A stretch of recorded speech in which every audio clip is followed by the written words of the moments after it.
चलिए, भारत का पहला चक्रवर्ती सम्राट नाम क्या है इसका? Chandragupta Maurya. With the help of Chanakya, Kautilya, Kautilya की मदद से इसने भारत में मौर्य वंश का क्या किया? स्थापना किया। और मौर्य वंश का संस्थापक कौन कहलाया? चंद्रगुप्त मौर्य। ठीक है। चंद्रगुप्त मौर्य को भारत का पहला क्या बोला जाता है? चक्रवर्ती सम्राट। कौन सा सम्राट? चक्रवर्ती सम्राट। ऐसा ऐसा सम्राट जिसका उत्तर, दक्षिण, पूर्व, पश्चिम चारों दिशाओं में क्या फैला हो, राज्य क्षेत्र फैला हो, इसको बोला जाता है क्या? चक्रवर्ती सम्राट। इसकी टोटल सेना कितनी? 6,40,000 की सेना थी। उससे कहीं ज्यादा इसके पास एक क्या था? वेल एजुकेटेड टीचर, बहुत समझदार टीचर। नाम क्या था उसका? चाणक्य। ठीक है। इसके जीवन काल की कुछ घटनाओं में याद रखना है, सुदर्शन झील याद रखना है। साथ में क्या याद रखना है? एक बात तो हो गया। दूसरा बात याद रखना है, सेल्यूकस निकेटर का आक्रमण होता है 305 बीसी में, और ये कौन सा धर्म को अपना लेता है? जैन धर्म। ठीक है। किसको अपना लेता है? जैन धर्म को अपना लेता है। किस धर्म को अपना लेता है? जैन धर्म को अपना लेता है।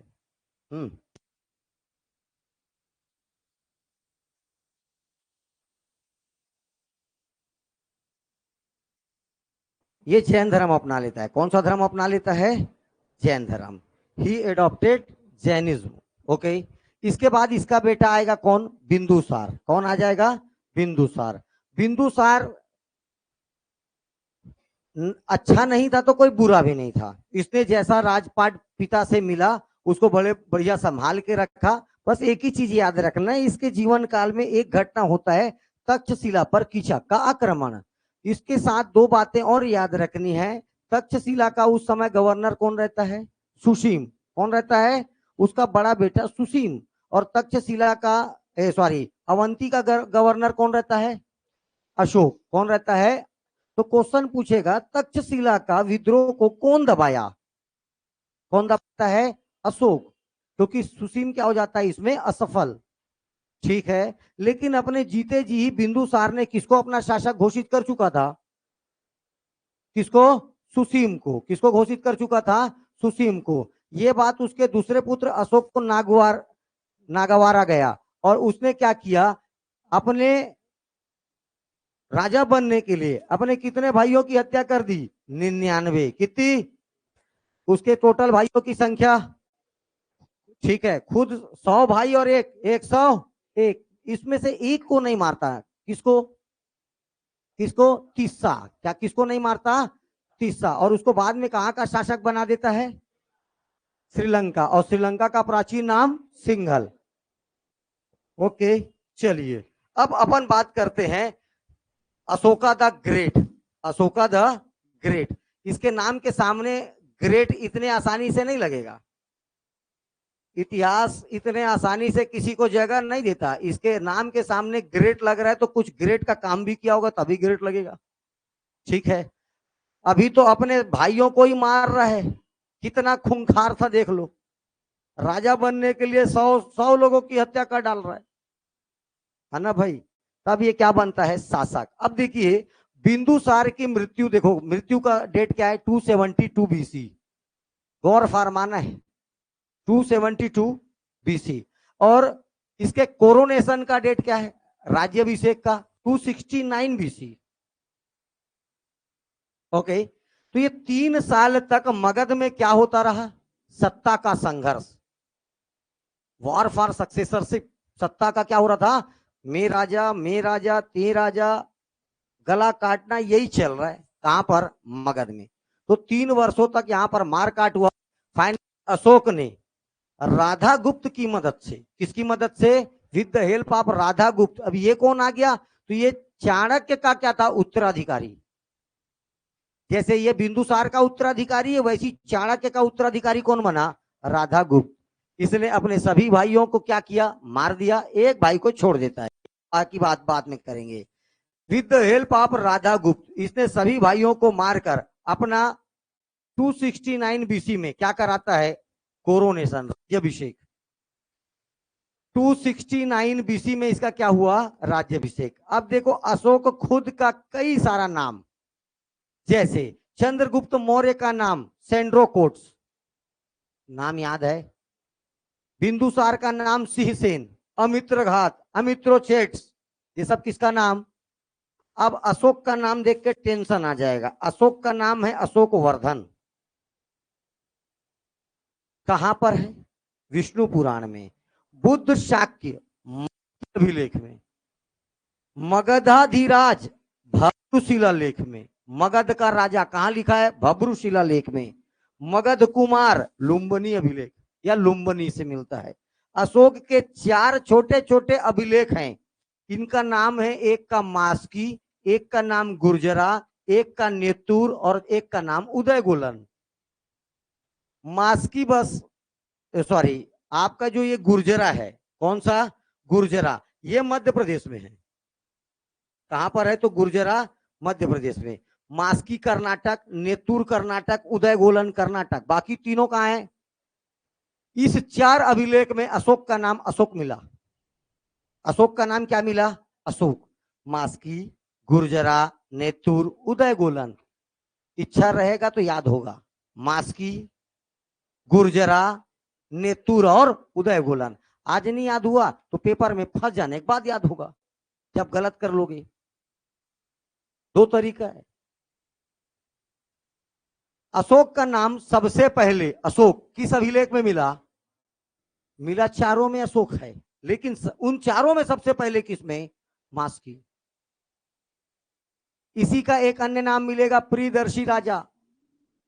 इसने अपने आजीवक संप्रदाय, क्योंकि इसके पिताजी कौन सा संप्रदाय अपनाया था, आजीवक संप्रदाय, इसलिए अपने पिताजी के लिए इसने बहुत सारा काम किया। उसमें से एक गुफा बनाया, बराबर गुफा। बराबर की गुफा में इसका क्या नाम मिलता है, प्रियदर्शी राजा। इसी का एक नाम मिलेगा देव नाम प्रियदर्शी। एक और क्या नाम मिला इसका, देव नाम प्रियदर्शी। अधिकतर अभिलेखों में क्या लिखवाता था, देव नाम प्रियदर्शी। ठीक है। खास रुमनदेही अभिलेख, कौन सा अभिलेख, रुमनदेही अभिलेख। ये अभिलेखों के नाम अभी बस सुनते चलो, मास्की, गुर्जर, उदय गोलन, रुमनदेही, लुम्बनी, सब नाम सुनाई दे रहा है, बस सुनते चलो। एक और नाम मिलेगा देव नाम प्रिय, ऐसा नाम जो देवताओं को प्रिय है। ये दोनों एक ही चीज है ना। अपने 12वां और 13वां शिलालेख, इसके 14 बड़े वृहद शिलालेख हैं। चतुर्दश बोलते हैं उसको, क्या बोला जाता है, अशोक का चतुर्दश, 14 बड़े शिलालेख।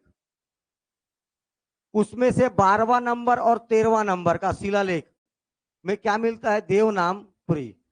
अब सब भूल जा, शिफ्ट डिलीट मार, आपको केवल याद रखना है अशोक का नाम अशोक किस अभिलेख से मिलता है, मास्की, गुर्जरा, नेतुर और उदय गोलन।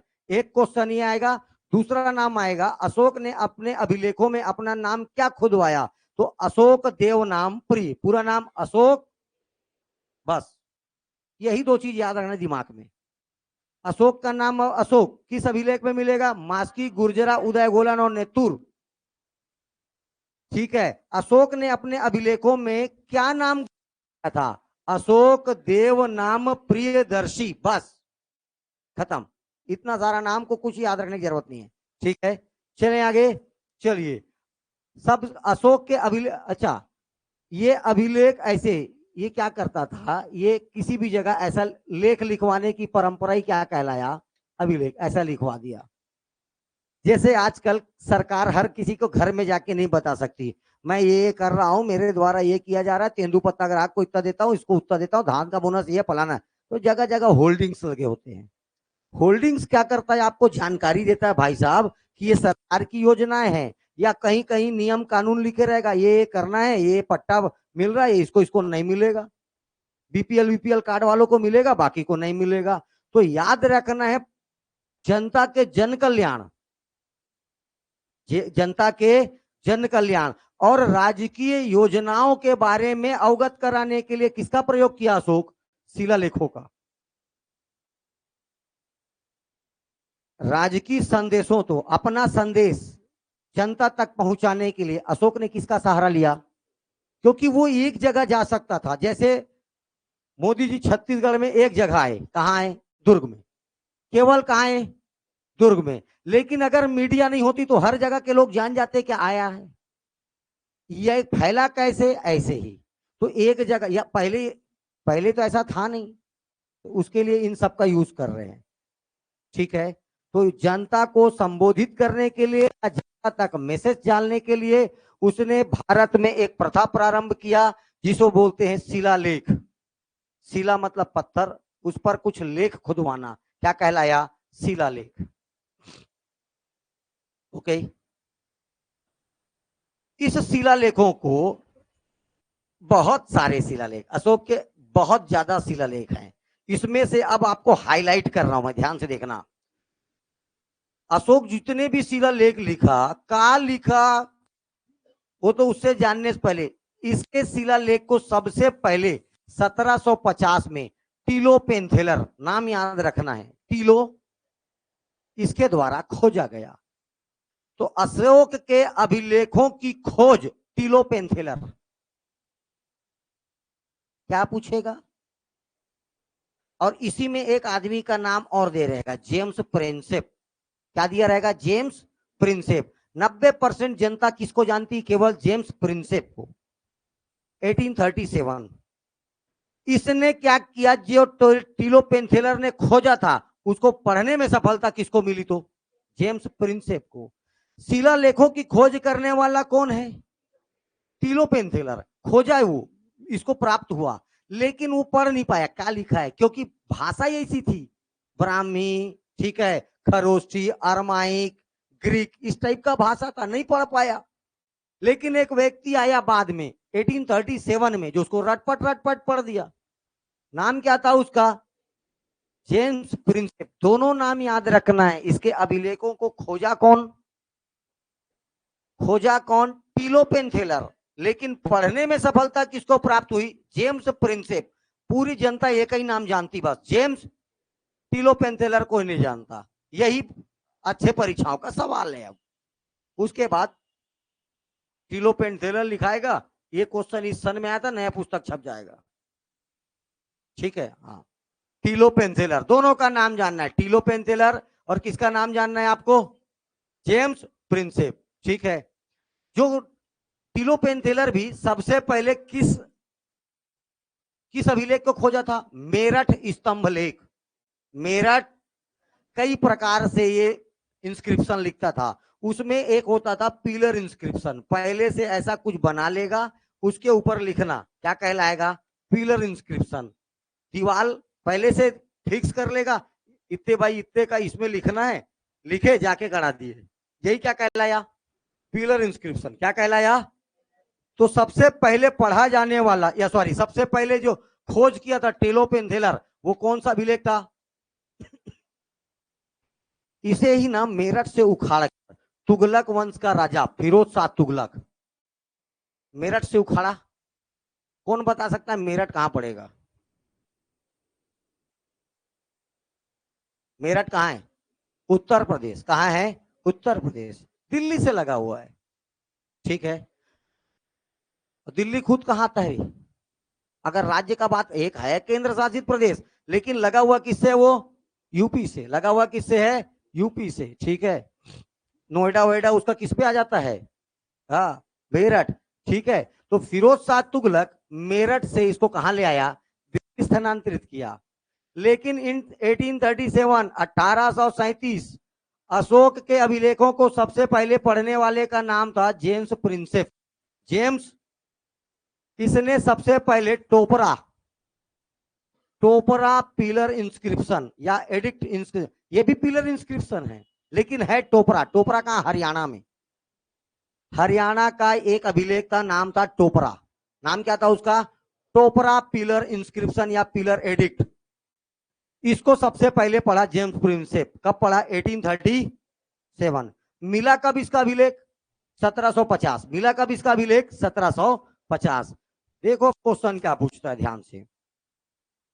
अशोक का वह कौन सा अभिलेख है जिसे टीलो पेंथेलर के द्वारा खोजा गया? कौन सा था? मेरठ। Pillar inscription. ठीक है। दूसरा, जेम्स प्रिंसेप के द्वारा पढ़ा गया शिलालेख कौन सा था? तो टोपरा पिलर इंस्क्रिप्शन। एक है 1750 एडी का और एक है 1837 एडी का। चलें आगे। ओके, ठीक। ये टोपरा पिलर इंस्क्रिप्ट जो हरियाणा के अंबाला में स्थित है, इसको भी दिल्ली स्थानांतरित करने का श्रेय किसको जाता है? और दोनों को उखाड़ के, दोनों को, मेरठ और टोपरा दोनों जगह से उठाकर, ये देखो यहां पर है दिल्ली, ये है आपका क्या, मेरठ, और ये है आपका हरियाणा। दिल्ली मेरठ दोनों जगह से उखाड़ के कहां ले आए? दिल्ली। और ये काम किसको, इस काम को किसने किया? फिरोज शाह तुगलक, तुगलक वंश का शासक फिरोज शाह तुगलक। याद हो रहा है? करना तो पड़ेगा। चलिए, किसका जीवन काल? अशोक का। अशोक का जीवन काल, अशोक का जीवन काल। जीवन काल शुरू करते हैं जहां से आदमी बर्बाद होता है। पहला शादी, फर्स्ट मैरिज, पहला विवाह होता है महादेवी के साथ। नाम क्या था?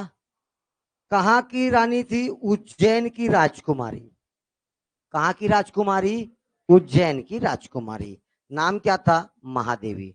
इसी से उसको एक पुत्र और एक पुत्री की प्राप्ति होगी। पुत्र का नाम महेंद्र और पुत्री का नाम संघमित्रा। महेंद्र और संघमित्रा दोनों किससे पैदा हुए थे? महादेवी से। इनकी पहली पत्नी का नाम क्या था? महादेवी। कहां की राजकुमारी थी? उज्जैन की। कहां की राजकुमारी थी? उज्जैन की राजकुमारी थी। इससे एक पुत्र हुआ महेंद्र और एक पुत्री का जन्म हुआ संघमित्रा। बाद में इसी महेंद्र और संघमित्रा को यह भेजेगा श्रीलंका। काहे के लिए? बौद्ध धर्म के प्रचार के लिए। महेंद्र और संघमित्रा, ये क्वेश्चन पूछता है। अपने पुत्र महेंद्र और पुत्री संघमित्रा को अशोक ने कहा बौद्ध धर्म के प्रचार के लिए भेजा? काबुल, कांधार, श्रीलंका, चाइना वाइना, नेपाल उपाल सब रहेगा ऑप्शन में। कहां भेजा? श्रीलंका। कहां भेजा? श्रीलंका। ठीक है। श्रीलंका का प्राचीन नाम, ठीक। इसका दूसरा विवाह होता है कलिंग युद्ध के पश्चात वहां की राजकुमारी कारुवाकी से। किससे होता है? कारुवाकी। इसी को क्या बोला जाता है? कौरकी। क्या बोला जाता है? कौरकी। इसकी प्रिय पत्नी का नाम पूछेगा तो भी याद है ना, कारुवाकी। ठीक है। अब भाई बहुत सारे होते हैं, उसमें फेवरेट कौन थी? कारुवाकी। कौन थी? कारुवाकी। कारुवाकी से ही अशोक का उत्तराधिकारी पुत्र कुणाल का जन्म होता है। और कुणाल के बाद इस वंश का अगला राजा बनेगा दशरथ। तो ध्यान से सुनिए क्या बोल रहा हूं मैं। चंद्रगुप्त मौर्य, बिंदुसार, चंद्रगुप्त मौर्य के बाद बिंदुसार के बाद अशोक, अशोक के बाद अरे लोल, अशोक के बाद कुणाल, अशोक के बाद कुणाल, अशोक के बाद कुणाल के बाद दशरथ के बाद संप्रीति, दशरथ के बाद दशरथ के बाद दशरथ के बाद संप्रीति के बाद वृहदत्त, संप्रीति के बाद। ये क्वेश्चन क्या पूछा? सीजीपीएससी 2018, सीजीपीएससी 2018 मेंस का सवाल। अशोक के बाद मौर्य वंश के 4 राजाओं का नाम बताओ। अशोक के बाद मौर्य वंश के 4 राजाओं का नाम, केवल 1 2 3 4 नाम भर लिखना है, 2 नंबर। ठीक है। चलिए अब लिख लोगे 4 नाम, क्योंकि सारा ध्यान तो 3 ही राजा में खत्म हो जाता है, इधर से याद ही नहीं था किसी को। 261 बीसी में अशोक ने लगभग अपने जितना भी 40 साल का शासन था अशोक का। कितने साल तक शासन किया? 40 ईयर। इसमें केवल एकमात्र युद्ध अपने शासन के या कोरोनेशन के या राजा बनने के 8वें वर्ष में ये क्वेश्चन पूछ चुका है। राजा बनने के 8 साल के बाद इसने अपने जीवन का एकमात्र युद्ध लड़ा। राजा बनने से पहले बहुत अशोक नाम सुनते बताया ना लोग भाग जाते थे। पहले काट बताया भी था, पहले काट लेता था और मुंडी बाजू में रख के पूछता था क्या करने आया था। ऐसा था अशोक, इतना क्रूर। क्रूरता का सबूत बता तो रहा हूं, क्या 100 भाई मार दिया, ठीक है, हाँ 100 भाई को मार दिया, ये और कैसा क्रूर होगा, ठीक है, राजा बनने के लिए। तो बता तो रहा हूं, अपने राज्य अभिषेक के 8वें वर्ष या राजा बनने के 8वें वर्ष 261 बीसी, और राज्य अभिषेक कब हुआ 269 बीसी, 8वें वर्ष एक युद्ध लड़ा। नाम क्या दिया उसको, कलिंग का युद्ध। क्या बोला जाता है, कलिंग। कलिंग बोलने का मतलब उड़ीसा, कलिंग बोलने का मतलब उड़ीसा। उत्कल कलिंग ये सब पहले प्राचीन। तो उड़ीसा का प्राचीन नाम क्या था, कलिंग। क्या नाम था, कलिंग। राजधानी तोसली, राजधानी का नाम तोसली।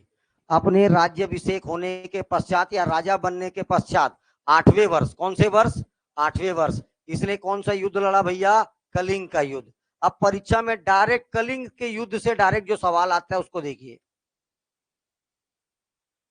पहला क्वेश्चन डायरेक्ट पूछेगा, कलिंग की राजधानी।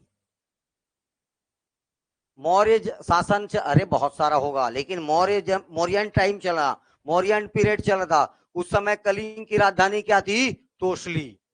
कलिंग युद्ध का कारण हाथी प्राप्त करना, फॉर एलिफेंट, क्या, हाथियों के लिए। उस समय कलिंग का शासक था नंदराज, नाम नहीं भूलना है। उस समय कलिंग का शासक कौन था, नंदराज, ठीक है। नंदराज का ही शासन था। आपको कैसे पता, तो हमको एक पिलर इंस्क्रिप्शन, क्या नाम है इसका, हाथ या गुफा अभिलेख, नाम क्या उसका, हाथी गुफा लेख।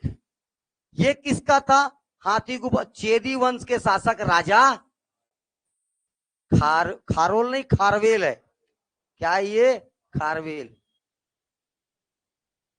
राजा खारवेल।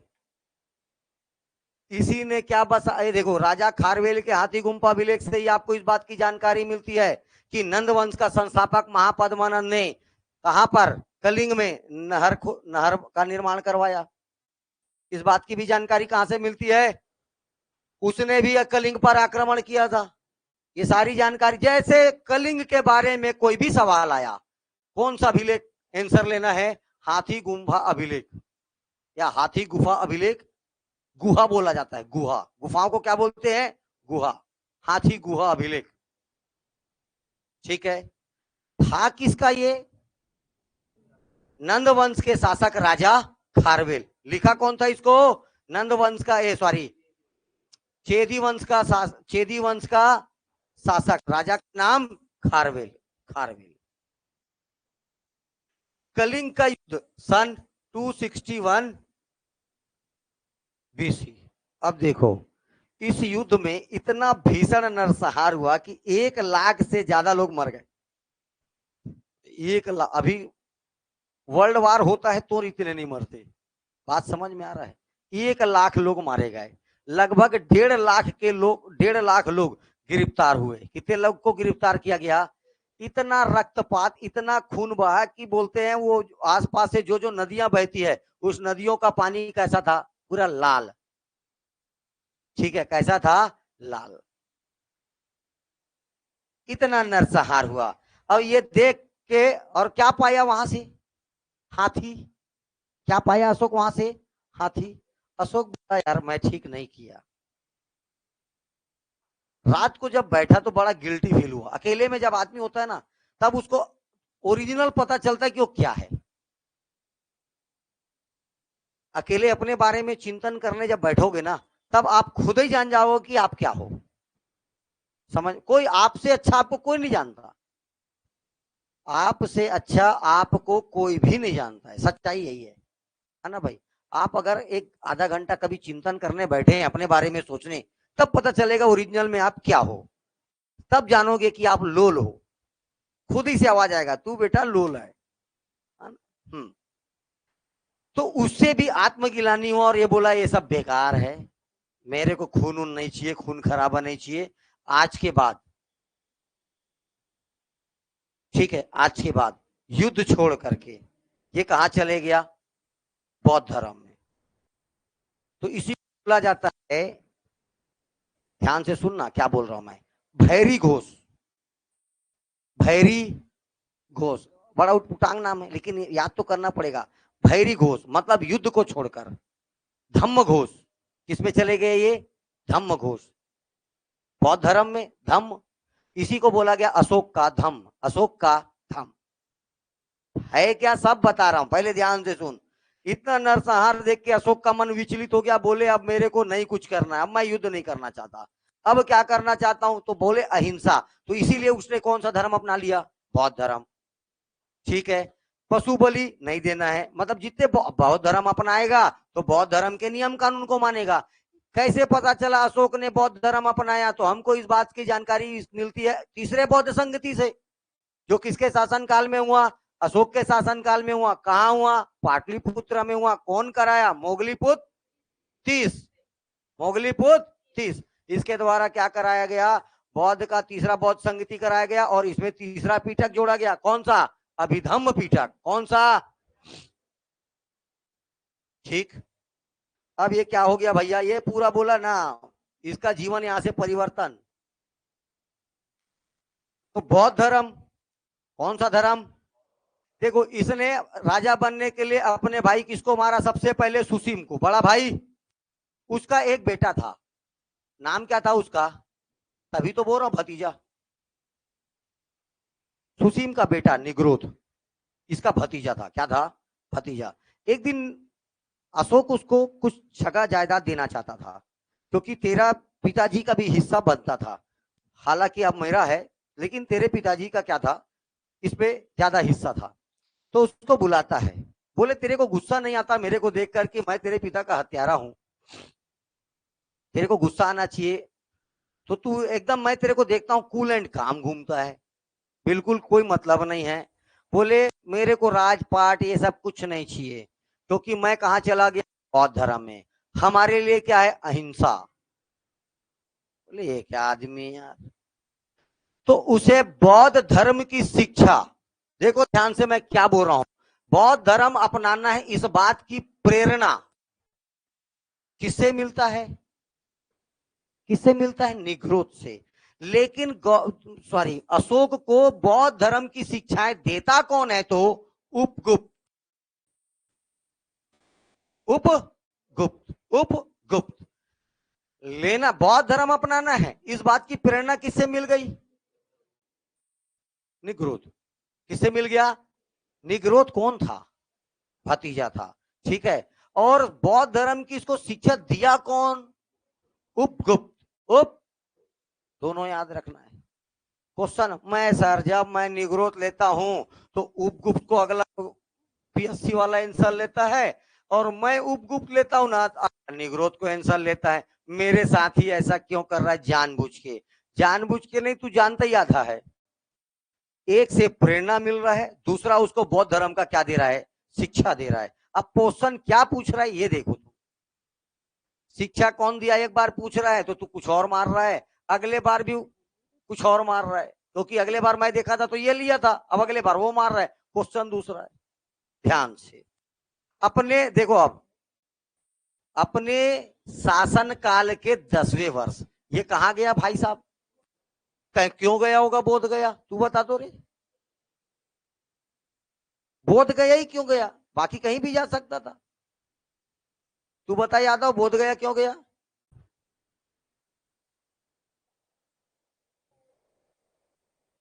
बोध गया क्यों गया, क्योंकि गौतम बुद्ध को ज्ञान की प्राप्ति कहां पर हुई थी भैया, बोध गया में। कहां हुई थी, बोध गया में, इसलिए भाई साहब कहां गए, बोध गया। कब गए, हाँ, अपने शासन काल का, जब उसका क्या चल रहा था, रूलिंग पीरियड, ठीक है, या रूलिंग टाइम चल रहा था, अपने शासन काल के 10वें साल, ऐसी का ऐसी क्वेश्चन आएगा। और अपने ही शासन काल के, थोड़ा सा ये शासन गलत लिखा है, चेंज कर लेना, ठीक है, शासन है ना, उसके 20वें वर्ष अशोक कहां गया, लुम्बिनी, कहां गया, अब बोल महाराज लुम्बिनी क्यों गया? बैठे बैठे बोल।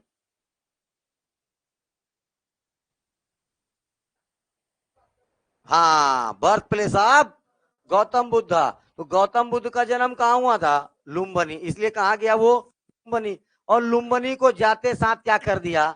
कर मुक्त। यहां तक शासन था हमारा। तो ये क्या बता रहा है कि लुम्बिनी में भी शासन किसका था? अशोक का। कौन से महाजनपद में आता था लुम्बिनी? मल्ल महाजनपद। कौन सा महाजनपद? याद आ रहा है? याद आ रहा है? अच्छी बात है। नहीं आ रहा है? चलो आगे चलो। इस बात की जानकारी हमको कैसे पता चलता है यार? ये 10वें वर्ष यहाँ गया था, 20वें वर्ष यहाँ गया था। रूमन और रूमन अभिलेख कहाँ है? लुम्बिनी में। तो गौतम बुद्ध से संबंधित अशोक का वह अभिलेख जिसमें सारी बातें गौतम बुद्ध के बारे में लिखी है, रूमनदई अभिलेख। तो रूमनदई अभिलेख से जो भी चीज पूछेगा गौतम बुद्ध के बारे में, जितनी भी जानकारी अगर किसी अभिलेख से पूछेगा, क्या आंसर आएगा? रूमनदई अभिलेख। कुछ भी पूछे गौतम बुद्ध का, अभिलेख का नाम देखना है, रूमनदई है क्या? क्या देखना है? आंसर। बात समझ में आया? क्योंकि रूमनदई अभिलेख है कहां पर? लुम्बिनी में। कहां पर है? ओके। अशोक ने ही एक शहर बसाया। क्या नाम है उसका? श्रीनगर शहर कौन बसाया? अशोक। जम्मू कश्मीर श्रीनगर नाम सुने हो? वही वाला श्रीनगर किसके द्वारा बसाया गया? अशोक के द्वारा। अशोक ने ही 2 स्तूपों का निर्माण कराया। स्तूप कितने? 2। एक स्तूप का नाम है भारत का सबसे बड़ा सांची का स्तूप। स्तूप आप सांची नाम सुन चुके हो आप लोग, सांची का स्तूप। दूसरा नहीं सुने हो, धमेक स्तूप। कौन सा स्तूप? सारनाथ, यूपी के सारनाथ में। बनारस जाओगे वहां लगा हुआ है सारनाथ। ठीक है। ये 2 स्तूपों का निर्माण कराया गया अशोक के द्वारा, सांची का स्तूप और धमेक स्तूप।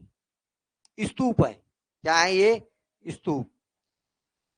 भारत के इतिहास का पहला राजा जिसने, ये राष्ट्रीय वर्ड बेकार है, केवल क्या याद रखना?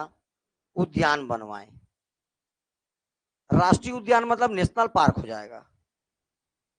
उद्यान, भले उसको क्या नाम दे दिया गया? राष्ट्रीय उद्यान। भले ये चीज जानना, लेकिन क्या बोलोगे? भारत का पहला राजा जिसने क्या बनाया? बाग, बगीचे। ठीक है। गार्डन्स। इसने अपने शासनकाल में क्या प्रोहिबिटेड कर दिया? क्या बोलते हैं पशु बलि को अंग्रेजों? पढ़ा चुका हूं मैं। प्रतिबंधित किया। ठीक है। क्योंकि देखो मौर्यों का जो रसोई था, मौर्य वंश की जो रसोई थी, उसके रसोई की खासियत थी बेटा, एक हिरन बनेगा और 2 ठो मोर। एक हिरन 2 मोर पर डे। दिल मांगे मोर या 2 मोर। कितना मोर? पीकॉक। एक डियर 2 पीकॉक। अब मोर को भी नहीं जानते हो तुम लोग, तो जीवन तुम लोग का अंग्रेजों का बर्बाद है। अबूझमाड़ के लोग जाके इंडिया का टैलेंट अभी जीत के आ गए। क्या है वो? है? हाँ, उसको जीत के अबूझमाड़ के लोग आ गए। और तुम्हारा जीवन अबूझमाड़ से गया बीता है। अब सोच लो, रहते कहाँ हो? राजधानी में। बाप रे। अपने जीवन के अंतिम समय में पर गुफा आजीविकों को दान दिया। ठीक है। वो आगे और उसके बारे में डिटेल बताऊंगा, बराबर गुफा। ठीक। इसके बाद अगला शासक कुणाल बनेगा। कुणाल के बाद अगला शासक कौन बनेगा? दशरथ के बाद कौन बनेगा? संप्रीति। और इस वंश का अंतिम शासक कौन होगा? वृहदत्त। जिसकी हत्या कौन करता है? शुंग वंश का एक शासक जिसका नाम क्या है? पुष्यमित्र शुंग। और पुष्यमित्र शुंग भारत में सबसे पहली बार, याद रखना है, ब्राह्मण वंश, पहला ब्राह्मण वंश इसका क्या करेगा? नींव डालेगा। शासक का नाम पुष्यमित्र शुंग। मौर्य वंश के अंतिम शासक किसकी? वृहदत्त की हत्या करके भारत में पहला ब्राह्मण वंश कौन सा आएगा? शुंग वंश। कौन सा वंश? और संस्थापक का नाम पुष्यमित्र शुंग। मतलब अशोक के बाद जानने वाला कोई राजा नहीं है। अशोक के बाद शासक कुणाल, कुणाल के बाद शासक, दशरथ के बाद संप्रीति, और संप्रीति के बाद वृहदत्त, अंतिम राजा वृहदत्त। ये चार नाम नहीं भूलना, क्योंकि क्वेश्चन कभी भी रिपीट होगा। फिर पूछेगा अशोक के बाद चार राजाओं के नाम, या क्वेश्चन पूछे जाएगा मौर्य वंश के 7 राजाओं का नाम, 6 राजाओं का नाम, तो इनका नाम जानना पड़ेगा। बात समझ में आ रहा है ना? तो भैया चंद्रगुप्त मौर्य, बिंदुसार, अशोक, कुणाल, दशरथ, संप्रीति और वृहदत्त। और कौन सा? वृहदत्त। ठीक है। और अंतिम शासक वृहदत्त की हत्या किसके द्वारा? पुष्यमित्र शुंग। और एक नया राजवंश आ जाएगा भारत में, भारत का पहला ब्राह्मण वंश। कौन सा वंश? शुंग। कौन सा वंश? ओके।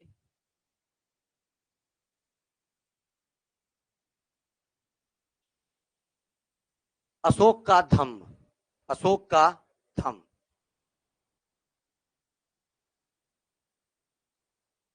अशोक का धम्म, अशोक ने अपनी प्रजा के कल्याण और उनके नैतिक उत्थान के लिए आचार संहिता बनाया। भी जैसे लगा हुआ है आचार संहिता, चुनाव आ गया, क्या लगा हुआ है? आचार संहिता। ठीक है। आचार संहिता का मतलब समझिए, अब बाबू रे किसी भी प्रकार का कोई भी कानूनी कार्रवाई, मतलब सॉरी, कानून का उल्लंघन अब आप नहीं कर सकते। ठीक है। किसी भी प्रकार का कोई भी कानूनी उल्लंघन आप नहीं कर सकते, वरना सीधा कहां जाओगे? भीतर, ससुराल। कहां जाओगे? डायरेक्ट ससुराल। ठीक है। हाँ, क्या बोला जाता है? जेल को ससुराल। ठीक है। कहां खाद खवाई होता है? एक ससुराल में, दूसरा ससुराल में। ठीक है, तो इसलिए बोला जाता है ससुराल। ठीक। तो अशोक ने अपने प्रजा के वेलफेयर के लिए, भाई अगर सरकारी योजना है, तेरे को पता ही नहीं चला और योजना खत्म हो गया, मात्र एक जगह आपको एक स्कीम निकला सरकार का, आधार कार्ड दिखाओ 50-50 हजार ले जाओ, और तेरे को पता नहीं चला तेरे को पता नहीं चला, तो ये तो गलत है। तो ऐसे ही प्रजा के कल्याण के लिए और उनके मोरल वैल्यूज, नैतिक उत्थान के लिए एक आचार संहिता, आचार संहिता मतलब रूल्स एंड रेगुलेशन बनाया, आचार संहिता बनाया। इसे अशोक का क्या बोला जाता है? धम्म। आए दिन 2 नंबर का, 4 नंबर का मेंस में सवाल पूछता है, अशोक के धम्म से क्या समझते हो? तो प्रजा के कल्याण और नैतिक उत्थान के लिए नियम कानून की एक व्यवस्था बनाई गई, इसे ही अशोक का क्या बोला गया? धम्म बोला गया। और कोई इसका पालन ठीक से कर रहा है नहीं कर रहा है, इस पर देख रेख निगरानी के लिए, जैसे पुलिस होता है, कोई कानून ठीक से पालन कर रहा है नहीं कर रहा है, देख रेख के लिए पुलिस होता है, वैसे ही कोई धम्म का पालन कर रहा है नहीं कर रहा है, इसके लिए नियुक्ति हुई धम्म महामात्रों की। काय की नियुक्ति की गई? धम्म महामात्र, जो इसका क्या करते थे? देख रेख करते थे। धम्म महामात्रा नामक अधिकारी बना। ठीक है। किस भाषा का शब्द है? धम्म पाली भाषा का शब्द है। कौन से भाषा का शब्द है? बौद्ध धर्म आएगा तो 90% भाषा कैसी है? पाली। और अशोक का बात भी करेंगे तो भाषा क्या आएगा? पाली। ठीक है। लेकिन जैन प्राकृत है, जैन में आ जाओगे तो प्राकृत भाषा। बात समझ में आ रहा है?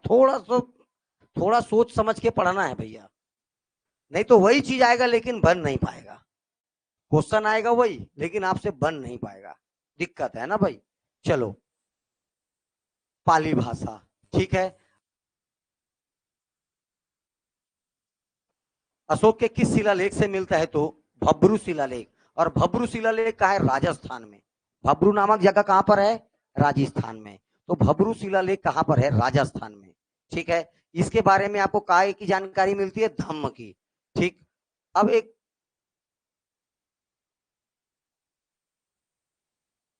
अशोक के शिलालेख यहां से कल बताऊंगा। अशोक के शिलालेख, इंस्क्रिप्शन, बहुत बहुत सारा प्रकार का भी लेख लिखा है। स्तंभ पर लिख दिया तो पिलर इंस्क्रिप्शन हो गया, छोटा छोटा शिलालेख, बड़ा बड़ा शिलालेख। ठीक है।